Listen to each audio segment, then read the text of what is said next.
What is up, poker players? Today we're going to cover 3 common c-betting spots where mass data indicates that regs, even really good ones, are going to be making very big leaks that can easily be fixed. I'm going to show you what those 3 spots are, and I'll also teach you how to easily fix them so that you can start crushing there. This is going to be a fast-paced, value-dense video, so let's jump right into it.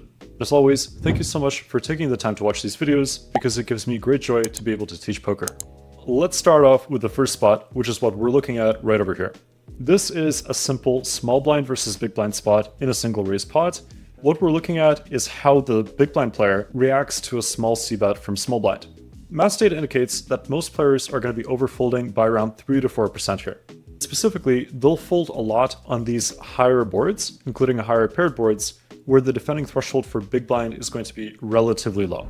If we very quickly jump into the solution for the spot, you'll see that hands like Jack 3 of clubs are going to be 0 EV calls. And as we just saw, most players are going to fold them a little bit too often.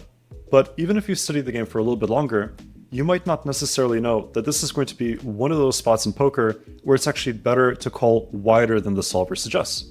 The solver is going to be folding hands like 9-4 of clubs, but these are hands that can actually be turned into overcalls given the mistakes that players are going to be making later on. Using our free bluffing tool, which you can get by following the link down below, you'll actually see that as the SRP OOP PFR, which is going to be small blind in single raise pots, regs are going to be overfolding by quite a bit in their bet check check fold node. According to legend, there is a medium overfold, and the number 4 indicates that around 80% of regs are going to be making this mistake, so it's quite universal. This is the node that occurs if big blind calls on the flop, both players check on the turn, small blind again checks on the river, and then hero is going to have the opportunity to make a bluff. A big reason why players are overfolding there is because they kind of cap themselves when they check twice in a row. Those 2 checks are going to be on the turn and on the river. And also because the defending threshold is naturally going to be very low and very difficult for small blind to find because ranges are so wide in this blind versus blind configuration. Because there's that incentive of getting into the spot where you can make such a good bluff, it's better for big blind to overcall with hands like Jack 3, as well as those slightly negative EV calls like 9-4 of clubs. But if you're a bit more of an advanced player, you might be wondering to yourself, okay, even though there's this wonderful bluffing opportunity on the river, it seems kind of difficult that we'd actually get the opportunity to make that river bluff. After all, small blind has to check on the turn, and they have to check on the river, and the probability of that seems quite low. This is a really valid concern in some spots. For instance, if you have the read that your opponent is going to bet really frequently on the turn, way more often than the solver suggests, then overfolding might actually be the best move, even though there might be a really good bluffing opportunity later on. It's not just about how good the bluffing spot is, it's also about how often you can get into that spot. Thankfully, according to the new expanded section of our bluffing tool, which is available for our 6 and 12-month members, you can see that most players are not going to be betting too frequently on the turn or on the river. To very quickly walk you through the data, you can see that the bet node is going to be neutral, which means that players are not going to be betting more frequently than the solver suggests, and the bet check bet node frequency is also going to be neutral, which means that players are also not going to be betting more often than the solver suggests. So on average, players are not going to be betting too often on the turn, they're not going to be betting too often on the river, but they are going to be overfolding on the river by a pretty large extent. However, it's always important to have a nuanced take to mass data. As you can see, even though this is a really good bluffing spot, around 20% of players are not going to be overfolding here. And likewise, around 50 to 60% of regs are actually going to be overbarreling on the turn, and they're going to be betting too often on the river in bet check bet, according to our legend down here. So what this means is that, although it's a wonderful idea to overcall on the flop against most players, if you are playing against maybe 20 to 30% of regs who you know are going to be a little bit too sticky, or you know they're going to be just way too aggressive on the turn or on the river, then it's going to be far better for you to overfold on the flop with hands that are not able to call on the turn. There's plenty other examples of this pattern. For instance, you can see that in the exact same formation, when players check raise on the flop, they are going to barrel too frequently on the turn. So it would be a mistake for you to over-defend with hands on the flop that cannot defend on the turn.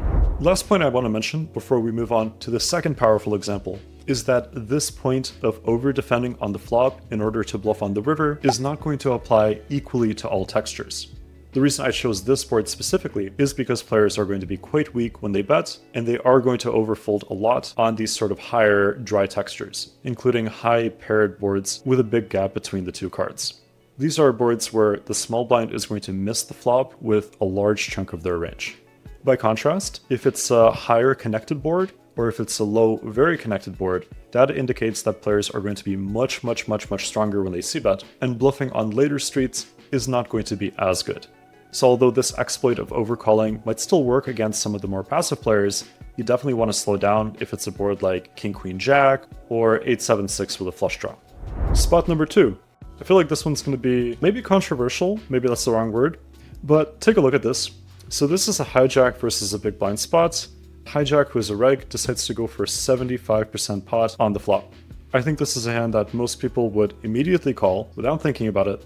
But believe it or not, overfolding is actually going to be the correct play, at least versus most regs, and here's why. Doing a little bit of solver magic, you can see that Queen Jack is actually a 0 EV hand if it doesn't have a backdoor flush draw. Although it is a second pair and it does have a draw, it's not actually a mandatory call.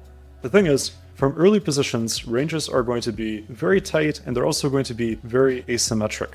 The in-position preflop raiser is going to have a lot of hands really concentrated in this higher card region, whereas big blind is more so trying to dodge that by calling with a lot more of these lower cards preflop.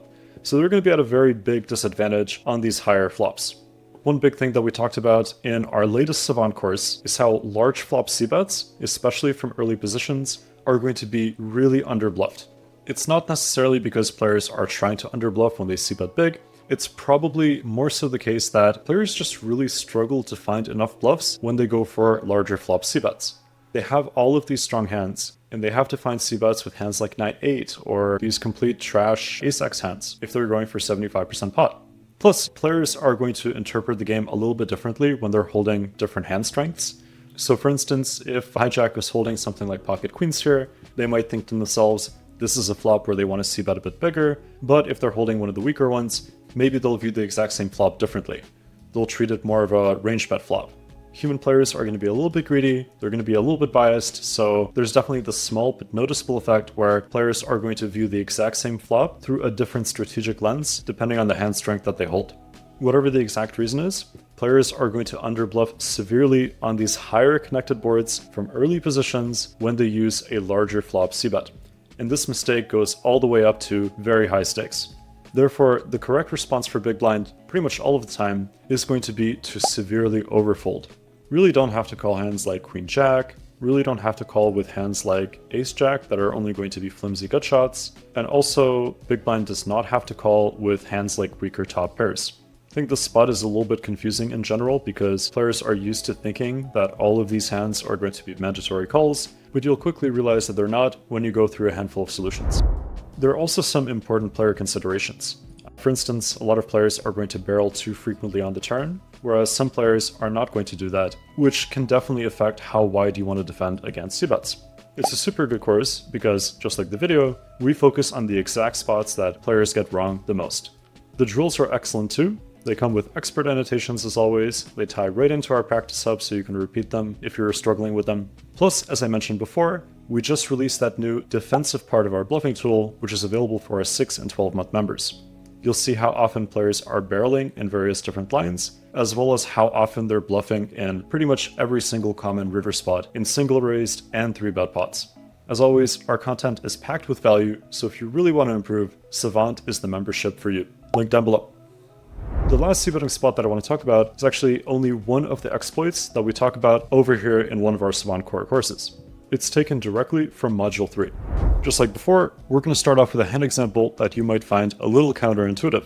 In this case, Hero is playing as big blind versus button, and the flop is a very dry 8-4 deuce rainbow. Button decides to go for a larger c-bet, and then Hero decides to fold. Data shows that most players are not going to bluff raise that often against larger flop c-bets. But in some cases, it can actually be the right move. This happens to be one of them. For this one, we have to put a few things together, and we're going to do this by again using our free bluffing tool. According to the notes section, which is also available for 6 and 12 month members, there are a few things to consider when it comes to flop check raising. The first one is position. players are going to overfold much more from late positions compared to early positions. Another one is flop c-bet size. Regs are going to fold a lot more on the flop if they use a smaller c-bet. However, turn and river barreling is still very effective if they c-bet big. Players tend to under-raise on the flop if they're facing a larger c-bet, but this really isn't the best move because you still have a really good bluffing opportunity later on in the hand. The final thing to consider is the flop texture. Dry boards, especially from late positions, are going to be much better for check raising right away, whereas wet plus low flops are going to be much worse for check raising. In this hand, it is a drier board, it's also a late position spot, and there's simply going to be a turn and river overfold if hero decides to raise and barrel. Final note worth mentioning, larger c-bets overfold in late positions on dry boards, but be careful and consider player type. Considering all of these points together, check raising and barreling is probably a highly effective move against around 60% of opponents, so definitely don't discredit it. It can definitely feel a bit scary to raise here, especially when you understand that larger flop c-bets are going to be a bit stronger, but it has a lot of sound theoretical and data-based merit. If you want to find more examples of spots where you can check raise against larger c-bets, definitely check out this course, which again has tons of articles, tons of walkthroughs, tons of drills, has a quiz. We have so much content here. And we also have that whole separate other course that talks specifically about defending against c-bets. Our courses are absolutely packed with theoretical and data-based insights that are designed to teach you everything you need to know in as short of a time frame as possible. Our literal mission statement is to teach advanced poker strategy as efficiently as possible. If you like this video, you'll love what's over at Savant. From our courses, to our practice hub, to our coaching calls, to our expanded bluffing tool. Tons of content, and there's no better time to join. Hope you guys enjoyed this video, and I'll see you over at the site.